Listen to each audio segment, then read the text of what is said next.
Hey folks, Quilly18 here and welcome to some more Let's Play RimWorld. This is our vanilla playthrough with no mods and no DLC either. The DLC is pretty good, but I wanted to make something that was completely vanilla for people who didn't have any of the DLC or anything like that. Plus it lets us focus on the core gameplay without being distracted by royal titles and religious crusades and all that kind of jazz. Although, man, royalty is pretty interesting, but ideology to me is the thing that just like exploded the game. Well, this is annoying. We got ourselves a solar flare. This turns off all electrical devices. It doesn't last very long. The biggest problem with solar flares can be if you get attacked during it, because your turrets won't work, but also the fact that it borks your freezer here. Now, right now, it's cold enough that it's not going to be a problem, but if we were in a warmer climate, going, you know, a little over a day without our refrigerator working could result in some food spoiling if it was sort of on the edge of it. We could go and implement some passive cooling, if need be, by constructing these passive coolers. This is even available to tribals. I think they're evaporative coolers. You fill them with water and it just helps to, I don't know exactly how it works, but I do know that this sort of like non-electrical passive cooling is a thing that can exist. I mean, it's not just free cooling, you have to do things with it. I know when you're playing with Dub's Bad Hygiene, you have to put water in those. But yeah, actually, I'm going to have to Wikipedia it later. It's like, how do you actually do that? There you go. Solar flare is already over. No problemo. I suppose when it's cold in winter like this, the other problem is, of course, it's going to be cold indoors. So if you were on the kind of the cusp of hypothermia and different things, either hypothermia in the winter or hyperthermia in the summer during a heat wave, the solar flare can be really, really bad news. An eclipse can sometimes be more problematic because an eclipse in this world, this RimWorld, actually lasts longer than it does on Earth. And if you're very reliant on solar power, that can actually prove to be a bigger problem sometimes than the solar flare. On the other hand, sometimes the eclipse affects you zero because, you know, right here we have no solar panels at all, so we wouldn't care about an eclipse. Although it would lead to things being dark outside, which can lead to your people getting a little cranky if it's too dark too long. So we're going to try to make it through the winter, get to the next planting season. Get our cloth going on pretty good. Darcy's idle, which makes sense. Now, Darcy, I don't really want to send you out hunting yet until we can get you parka'd. Because, yeah, it's chilly out there right now. I suppose whoever else, someone probably put on a parka. I think Paolo here is wearing a parka. I could tell him to drop it. You know what? I'm going to do that. Paolo, drop your parka. Darcy, I'm going to force you to wear this parka. I will then clear the force tag. Because when someone is forced to wear something, they won't stop wearing it until it, like, literally falls apart. If we check the assignments over here, you can see Darcy has some forced clothing. If I check her gear, it will say that it's forced to be worn. So in her assignment, I'm going to say clear forced. And that way, Darcy now has the ability to take off the parka if she wants. But she's not going to want to right now, because it's cold. But her comfortable temperature now is -30, so she's perfectly happy being outdoors. So with that in mind, go and hunt some alpacas and turkeys, please. Thank you. How's our cows coming along? Alright, we got 6. 3 females. Oh, no, more. We got 4 females. That's good. So breeding should start to accelerate. Excellent. And yeah, you don't have to worry about inbreeding in RimWorld. It is not modeled, so all of our cows are perfectly capped. They're genetically modified cows, where that's not a problem, or something. Let's pretend. Oh, these were all made out of camel hide. We did run out of that. We'd have to make some more bedrolls out of something else. One of the advantages to having like lots of cotton crops as opposed to hunting for leather is it does standardize your cloth a little bit more. Instead of having like a ton of like small stacks of random leather here, you just have a huge stack of just cotton. Now, some leather is much better than cotton. The best leather, I think, is rhino hide. And then, but if we expand to other animal products, then Thrumbo fur. So Thrumbos are something that go around. Thrumbo fur is the best, like, animal-based material. I can't remember. I think Thrumbo fur is comparable to Hyperweave. I think it's better than Devil Strand. I think it's comparable to Hyperweave, which is kind of the best generic material. But you can't, in Vanilla RimWorld, you cannot produce your own Hyperweave. All you can do is purchase it or get as a quest reward. So it's very valuable. But Devil Strand's pretty good. Also, Devil Strand looks really cool because it's red, so you get these really neat looking outfits. Again, it's better to have everyone in like helmets like we've got here, but there's a special place in my heart for Devil Strand cowboy hats. Cowboy hats are not as good as bowlers. Bowler hats, I think, have the same stats as the cowboy hat, except better social impact. But cowboy hats, in my head, on my head, are cooler. So there. I think, is it the broad wrap or something? Like, there's a headscarf that I think is the cloth-based headgear that has the best defense. I think it's a little bit better than, like, a bowler or a cowboy hat in terms of defense. But it's not a helmet, so... Let's floor this area. If I'm going to keep this... I mean, that room... I'll keep it as something. I don't know if it's always going to be the stone cutting room, but I'll do that. I will marble up these floors, so it's a little purtier. Help keep it cleaner as well.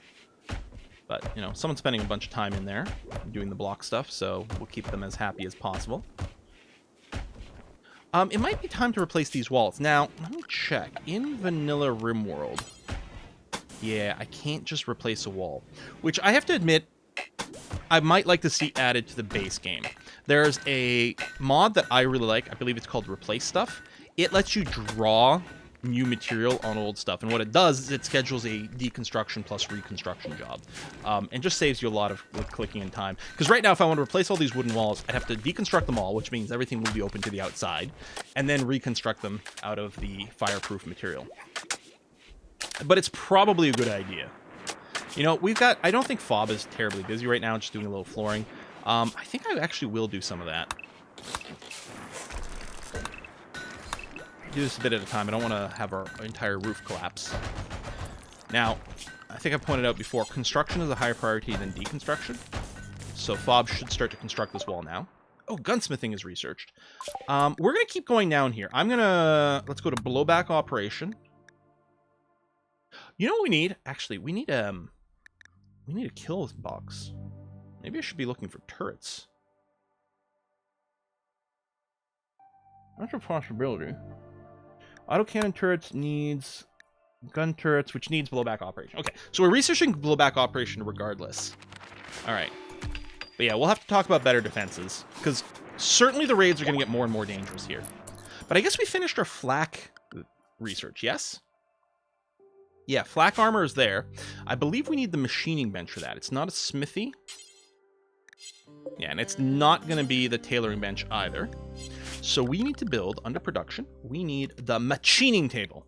So I'm going to go ahead and build it back to back with our tailoring shop here. Yeah, bad temperature, because indoors here. What I'm going to do is I will build another heater. So bad temperature means people are working slower. So Vort's actually working slower over here, which is non-ideal. That's okay. Fob, you're going to work on the heater. And then you should work on this bench over here. Perfect. Perfect, perfect, perfect. Okay, machining table. So we can build some more things over here. Now, at our smithing table, we can make simple helmets. What I'm going to do is I'm going to cancel that, because we're going to start making flak helmets, which are better. They take more material. So a simple helmet just needs 40 steel, generally speaking. A flak helmet needs 40 steel, 2 components, and 10 plasteel. This is a much stronger helmet, though. Much, much, much better hats. Well, that's true. It's a better hat. Better stats is what I meant to say. If we take a look, like, especially the sharp, which stops your bullets here. So 63 and 31 blunt, right? 63, 31. If we check the simple helmet. So look at this. 45%, 22%. So it's definitely not as good. But it does take more material. We want to make the flak vests. So the flak vest is a middle layer. So you can wear your shirt, then your flak vest, then your duster or your parka on top of that. You could also build the jacket. I think we talked about these before. I can't remember, but if not, let's talk about it. So the flak jacket is an outer layer. So this is what you wear instead of a duster or a parka. The flak jacket does cover the neck and arms. Shoulders, necks, arms, and torso. If we compare the vest is torso, neck, shoulders, but not arms. The vest, I believe, takes less material. 30, 61. Yeah, so the vest takes less material, doesn't cover the arms, but is better protection. The jacket over here is only 40% sharp protection, whereas the vest, I believe it said it was 100. So I usually just build the vests, And rather than also build a flak jacket, I just put people in like Devil Strand dusters to protect the arms, and that to me feels good. Is this the best defensive thing? It's actually not bad. It's also a lot cheaper materially than other things. And later on, you're going to want to upgrade to like recon or marine armor for like true proper defense if you're worried about that kind of thing. I'm going to move the vest up because currently my people do have regular helmets, which is okay. I could also make the flak pants. Now, if we look at the stats for the flak pants, 40% sharp on the legs, that's not bad. If you do have dusters, they will cover your legs over here, and they can be quite good on defense. If we take a look at the dusters, so over here, it does cover the legs, and this is cloth over here, so it's only 10%. If we were making them out of Devil Strand, you can see here, the Devil Strand dusters, 42% sharp defense, and it does cover the legs and the arms, which means your Devil Strand dusters is as good as a flak vest and flak pants. It's not as good as a flak, sorry, it's as good as a flak jacket and flak pants. It's just not as good as a flak vest, but we can wear the flak vest with the duster. So this to me is like really optimal kind of protection. So I'm not going to do flak pants. I'm going to get started on flak vest. Then I'm going to ask for flak helmets. What I'm going to do here, oh, I forgot that's with mods. With a mod, what I can do is when you set it to do until you have X, you can have it look at other gear as well. Because what I'd like to do is make simple helmets if we don't have enough flak helmets. For now, I'm going to cancel that. I will do the do until X, where X is 1. Same as what I was doing with my clothing. We're going to try to keep one of these around. And I'm going to want them to have, like, at least, say, 80% hit points, because they lose a lot of their armor if it goes below that. So I'm going to make sure we have a good quality... I forgot we can't copy here either.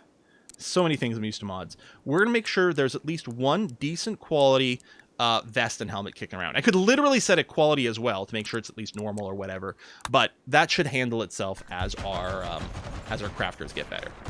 So we're going to get those started. I mean, I could, I suppose, keep a simple helmet around. If they're flak helmets, people wear those. We could keep a simple helmet around as a backup, which might not be a terrible idea. You know what? I'll do that, and I will put it at the smithy here. I'll put the job. Don't have X, because this only uses metal. Again, make sure it's got that. And yeah, only use the steel, please. So we'll keep a flak helmet and a steel helmet around, because I think a lot of times we might not have the material to make the flak helmets. Because I think it needed cloth, steel, components, and plasteel. Maybe it doesn't need cloth. Maybe it was just flak vest that needs it. And right now we actually don't have a cloth input. We need our first cotton harvest to come in, which isn't going to be for a little while. And I don't think we can use leather or anything like that, so... We might be able to buy a little bit of cloth from a merchant just to get things kickstarted. I don't know. We'll see. So, Fob, you're cleaning some dirt. That's fine. We got a lot of wood over here. Research is happening. Oh, we get a light in this bedroom. We could build some dressers as well. Oh, you know what? Let's get some lights in here and here. And yeah, let's build... Huh? Oh, there we go.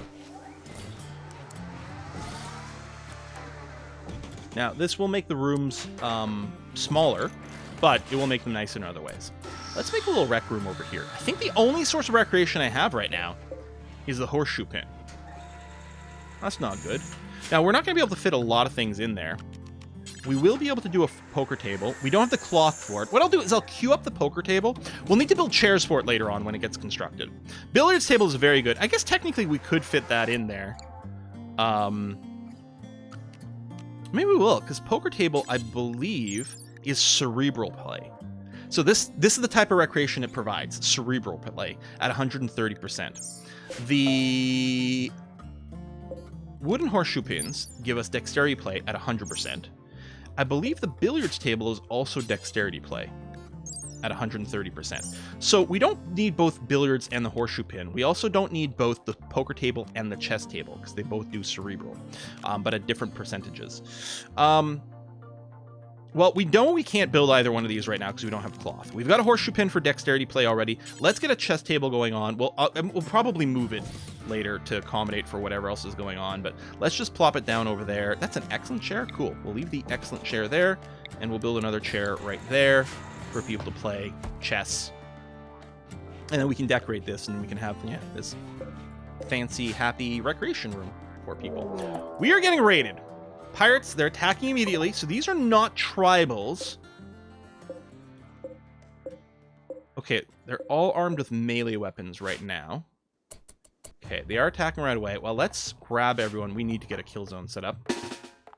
We'll grab all our people, and we'll get them in position over here. Go, go, go, go, go. Where are those pirates? Here they come. Okay, I'm happy they've split up a little bit. I wonder where they're going specifically. They might just be going to, like, smash a wall over here or something.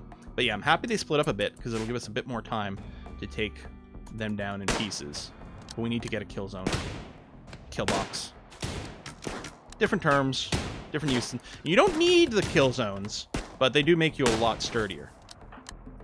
Okay, so Cook's going to start mailing Fob in a second. I'm going to pull back with Fob and just hope that our people will shoot. When we're being attacked by melee like this, I like to spread out my people, because if one of our people gets engaged in melee, they won't be able to shoot. By being spread out, it guarantees that other people will be able to cover with gunfire. Excellent. And now they are fleeing. So we are going to go and unforbid everyone, or unrecruit. Paulo, did you get friendly fire? No. Okay. Knifed and bruised. Paolo's the only one bleeding, not in immediate danger. They will get treated soon. What I'm going to do is allow all forbidden items. Oh, and some travelers are passing by as well. Which, depending on where they come in, because these are the retreating ones, they might encounter the travelers, but no, there they are over there. Okay, so those guys ran. Fob is here. Go and do some tending, please. The cut wasn't life-threatening, but they could be infected, so you really want to treat that as quickly as possible. So the chance of a wound getting infected is the longer it stays open. That's one thing. And then the medical skill of the person doing the tending, as well as what kind of medicine they used, has a big impact. In addition to that, the room itself has sort of an infection chance, depending on how dirty it is. But then there's also a bunch of various furniture and objects and things like that that increase cleanliness, or rather increase sterility. So there's sterile materials over here, sterile tiles, so we can put sterile tiles on the floor of our hospital. You can also get medical beds, hospital beds, that dramatically lower infection chance. I believe might increase surgery success chance as well. So it's well worth having a dedicated hospital that is super clean, has your medicine nearby, all that kind of stuff. It's incredibly handy to have something like that. We will be building up to it, but you know, we need everything, right? It's the thing in RimWorld. It's a thing in a lot of these strategy games. We want all the things. We can't have them all happening simultaneously because there's limits to how much we can do. We're passing by some dead bodies over here. So hopefully someone will bury them soon. We might want to just increase someone's hauling job, but let's ignore that for now. Sky, you're digging at Jade. You know what? You keep going by these bodies. I'm going to get you to prioritize doing some burying here. I forgot I had some... I forgot I had graves outdoors. And then we can shift click to like queue up jobs as well. Okay, I think that's all the dead bodies. Someone's going to haul this in at some point. Okay, blowback operation is researched.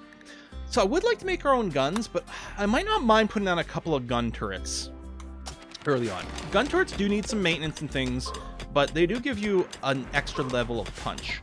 A lot of enemies do tend to prioritize going and trying to attack the gun turrets, which is bad because then you have to rebuild them. On the other hand, if they're doing that instead of punching our colonists, that might not be a bad thing. Oh, we got a masterwork dresser. Oh, how nice. It's engraved some artwork over here. Executing pig by destroying his consciousness seemingly without remorse. Oof. Paolo looks distressed with what he's doing. The work is a glitch, art, feeling, and horizontal structure. Trail tells the story of Paolo eliminating pig on the 10th of September, 5500. I like that you get stories, things that actually happened. Pig was the last raid we got, not the most recent one, but the one before that.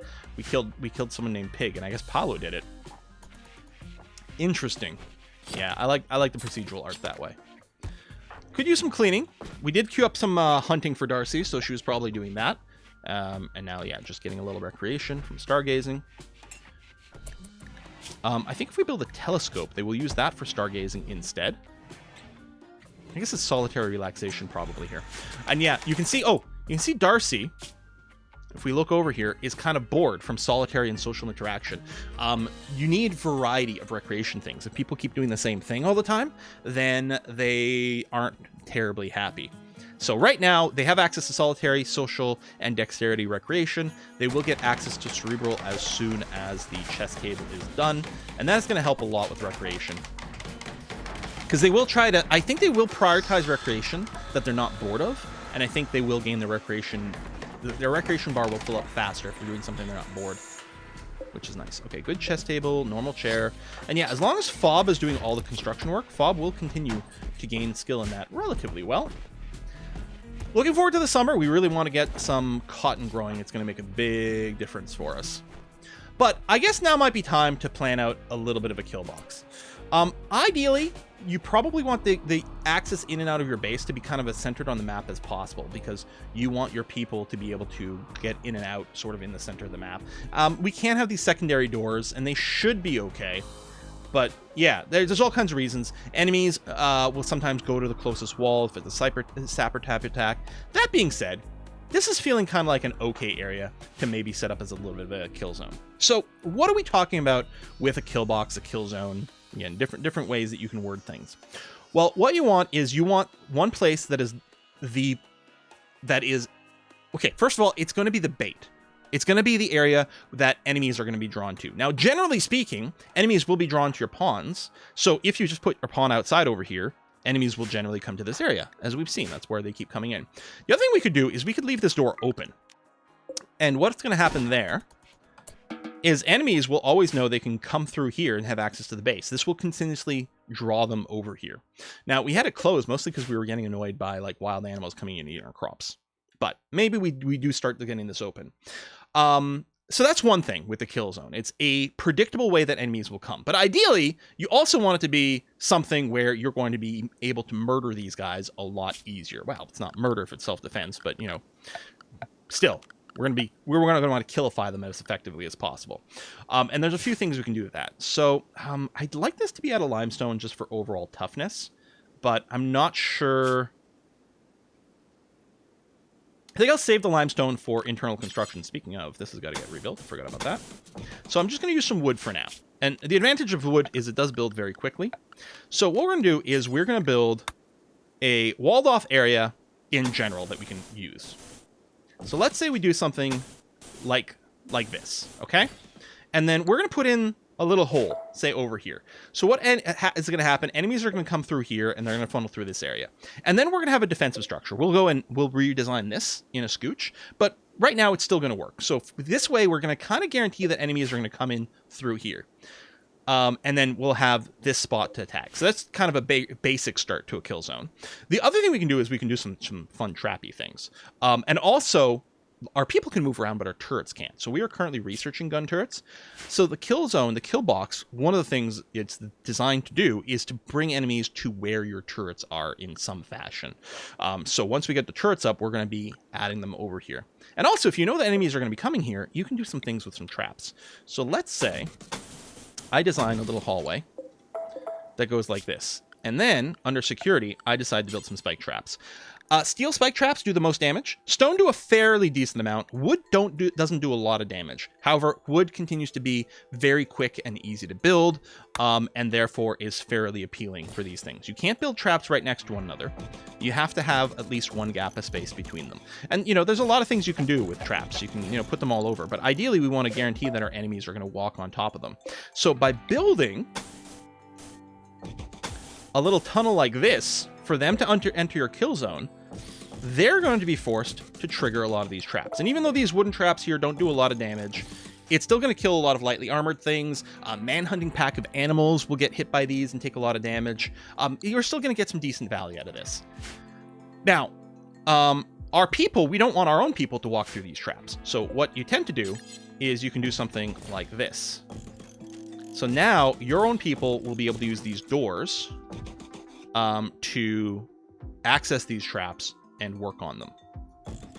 And then what we're going to want is we're not going to want our people to walk through maybe all these doors all the time. You know, we're going to want a little like side route over there for our people to walk through. Maybe we want a little door over here to do that. There's extra ways we can add some protection to this. But the idea is now enemies are going to walk through this trap field, hopefully take a ton of damage, and then they'll funnel in one at a time through here and do that. We also want to deny them cover. One thing enemies might do is hide around this corner over here. That's pretty poor. We want to make sure they can't do that. We want to make sure they can't stand in that tile. What we can do is we can pile some rocks there. The other thing we can do is with sandbags or barricades. Sandbags and barricades are basically the same thing, except in terms of material. Sandbags use like cloth or leather to do it. I'm going to go ahead and use a little bit of leather. We've got some bird skin. Let's make some bird skin sandbags. And what I'm going to do is this, and this will prevent any enemies from being able to stand behind this wall and do that. The other thing sandbags do is they slow people down. Now, if it's in a line, someone can walk onto the sandbag from here, and then once they're on top, they walk across it at normal rate, as far as I understand it. What you want to do, if you're looking to slow things down with sandbags, is you want to alternate. If you do something like this, then they're constantly having to climb up, climb down sandbags over and over, and that will slow them down. It'll slow down your own people as well, but the idea is to slow down enemies. The other thing that a route like this can do is enemies, when they show up, they have like their sort of collision physics kind of turned off. You'll get a big group later on, like 30 people will show up in a raid, and they'll sort of mingle on top of one another and things. Once they get in combat range, pawns can't stand on top of one another. I can't stack all of my pawns in one tile to fight, for example. They have to be spread out. Well, the same thing applies to the enemies. As the enemies get close to a foe, someone they consider to be hostile, they will no longer stack on top of one another. They'll break apart.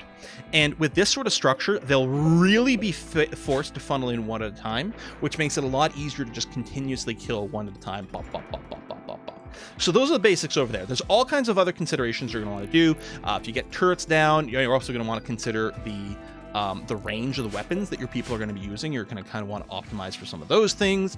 You're going to want to deny your enemies cover, you know, in other ways. For example, we don't want these stone chunks over here that enemies use for cover. They could also use the trees for cover, so you want to keep those down to a minimum. You could prevent trees from growing here if you floor this area. On the other hand, flooring does mean that people will move faster. They move faster on floor than rough terrain. So then it's like, oh man, what do we do? Because you definitely don't want rows of sandbags in here because people will just use it for cover. These sandbags can't be used for cover. We could put a smattering of traps in here just to randomly catch people. If we do put some turrets, say, on the side over here, you might want to put a little trap right in front of each of these turrets. So if anyone goes to try to melee the turret, they might trigger the trap going there, which is very handy. But yeah, so if we do something like this, even without doing anything else, this is going to be a much better defense than what we've got going on. These walls over here have a high chance of being damaged because our people will be shooting guns in this direction. So actually, what I'm going to do, even though I'm going to save limestone in general, I'm going to go ahead and make those walls over there out of limestone, just so that we're much less likely to shoot these walls apart. And yeah, what I'm going to do is I'm going to grab someone like, okay, Fob over here has just got a pistol. Can Fob even reach there? Oh, yes, you can. Good. So we're going to do that. A heavy SMG might not reach. A shotgun probably won't reach. So we're going to figure out, like, what kind of weapons all of our people have and figure out where to build our defense relative to that. And then later on, if we all upgrade to, say, if we're all on survival rifles, which have great range, or if we're all on, bolt action rifle, again, things got renamed, or if we're all on assault rifles, which have great range, we can put our defenses maybe further back. If we're all using heavy SMGs, which do great damage and are cheap to build, but have a reduced range, we'll want to be a little closer forward. But yeah, what happens is when you've got someone selected, you can mouse over their weapon in their toolbar, and you'll see the range there. Now, this is the maximum range. Weapons have different sort of sweet spots for hitting. You can see here the accuracy: close, short, medium, long, and that's something else to kind of take a look at. So for example, the auto pistol here can shoot quite far, but past short range, it loses its accuracy dramatically. So the auto pistol is really only properly accurate within 12 cells. So you might be like, oh, let's work that out. Let's figure something out. On the other hand, a lot of enemies will try to rush forward, especially if there's no cover.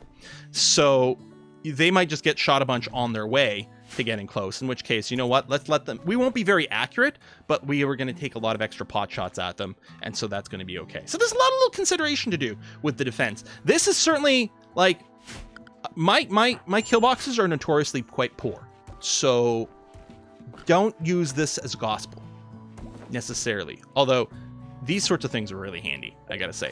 Now, your enemies will get smaller over time. Later on, you'll get raids that are smart enough to try to bypass your defenses.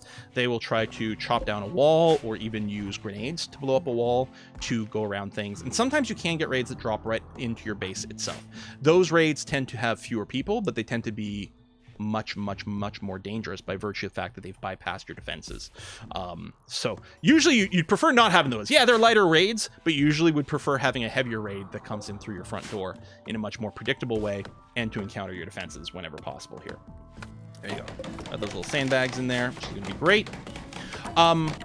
We might want to put some flooring down in some strategic places to prevent some trees from appearing. Trees won't grow here, but over here, a tree might grow on one side of the door or the other, which will slow down your own pawns from walking through. So we probably want to put a little floor there. I'll just put a little wooden floor. Again, these are all vulnerable to fire, so we'll probably want to replace things later on, but I do like the speed at building this. I'm going to go and put down a chop wood order over here as well, because right now our constructors might be having to do a little bit of wood chopping, and they're slow at it. So we really want our plant person to come and chop these trees if possible. They'll do it faster, they'll get more material. We're not short on wood right now, which is one of the reasons why we're building these wooden walls, but we are using some up, so we'll see. You can, oh, I did talk about like, oh, wood catches on fire more. You can use fire as a very strategic way of doing defenses. You can have some sort of like entrance path into your base that is enclosed by a door at both ends or something, and then you have some method for setting a fire up, and then everyone in the tunnel just burn. Grim, but that's the RimWorld for you. Okay, gun turrets are now unlocked. I think I will keep going up. I'm going to try to rush up to precision rifling so we can make assault rifles. But now we can build turrets, so I'm going to just talk about them before we end the video, because we're sort of building defenses. Turrets have a decent range. They fire on their own. They don't get aimed. They do use steel and components, and they do need electricity to function. The big security consideration with turrets is when they get destroyed, they tend to explode and damage adjacent tiles. As a result, what I tend to do with my turrets is I don't tend to build them side by side like this, because one turret exploding will blow up and chain all the others. Instead, what I do is I build them with a gap and put a wall in between there. And if it's a stone wall, a lot of times the wall will not go down. The other thing that will happen with the explosion is it can damage your power cables. So you either have to make sure your power cables are far enough away to not be damaged by the explosion of the turrets. Again, electrical devices will connect the things up to, I think, 6 tiles away, so this should be good. The other thing is if there's a wall sort of behind the turrets, I mean, obviously this is in front of with this, but let's pretend it's this way. If the wall's behind the turrets, you can run power cables through there, and that should be relatively safe. If you're using wood or softer stone, you might want to make sure there's double walls and things in case the explosion... It's very unlikely the explosion will kill these stone walls, but the last thing we'd want to do is open a gap to our base, so we might want to have like a double wall behind our turrets just to make sure nothing really bad happens over there. But yeah, there you go. There's a bunch of funky ways to do it. Your enemies will often run to attack your turrets, which again costs you material, but on the other hand, it you know what, I'm gonna make these right over here out of this. Costs material, but can save your pawns from being attacked. I'm gonna make this part a limestone wall, because I will put some turrets over here. Let's do something kind of like that. And under security, I'm gonna put one turret in each one of these little alcoves. We don't want to leave these empty because people will use this as cover. But this way, when people come through here, they're going to be shot by my people this way, but also the turrets this way. And there's a good chance what they're going to do is they're going to walk and try to go and melee the turrets if they're a meleeer, which is great because it means they're not going after our people. Although, again, it can cost us material. So, again, we'll put some traps in front of there. Maybe not in front of this door because then our people might get hit by it. You know what I'm going to do? I guess I could have used the box tool to do this. But I'm going to go and do that. Like that. There we go. And that way, I won't have a trap in front of this door. Plus the double wall here to protect against an explosion might actually be a really good idea. And then I'll just run power through this wall over this way. And then I'll cut across to there. This is a little bit dangerous sometimes because if this wind turbine gets killed for some reason, it'll disconnect this power. So a lot of times I like to make sure my power is not running through my electrical devices or, you know, anything like that so that nothing can just destroy it. It also pays off to have redundant power connections. Let me do this. Cancel that.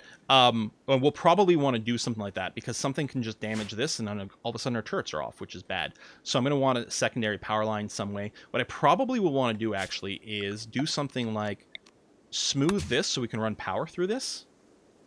And then smooth along here, and I'm going to run a power line that goes this way to reach the turrets. So we have 2 different ways to get the power through it. And then throughout my own base, I'm probably going to want some sort of power line that runs through here or something like that, just to minimize the chance that we suddenly lose something and cause some problems. Darcy, can you technically work a little construction? No, that's disabled completely. Yeah. Again, Darcy, you will usually have something to clean, so it's okay. But I suppose I could have her go and hunt. Yeah, we'll hunt some donkeys. Get some meat and some leather from that. That's going to be okay. Ibexes. Ibexes are pretty good herd animals. Very efficient, but we'll just hunt them down as well. Yeah, I like the cows, and it's going to give us a constant supply of milk. Nothing wrong with that. Quest expires in 9 hours. That's that caravan with the dusters. It would have been nice to do some decent rewards, but yeah, we'll just hold off here. He's going to go chop those trees down. Excellent. So I'm going to feel a lot more secure with this fairly basic kill box, but it's definitely going to get the job done.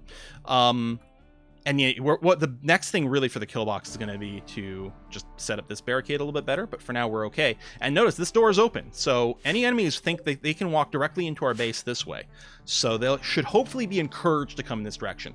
I can always toggle this door as well to make it be closed. If we get a big manhunter pack, we might want to close the door so they don't come into our base. Like, we might want to tweak that. But for now, we'll just go ahead and leave that open. And hopefully that's going to work out okay. See you next time, folks. Bye-bye.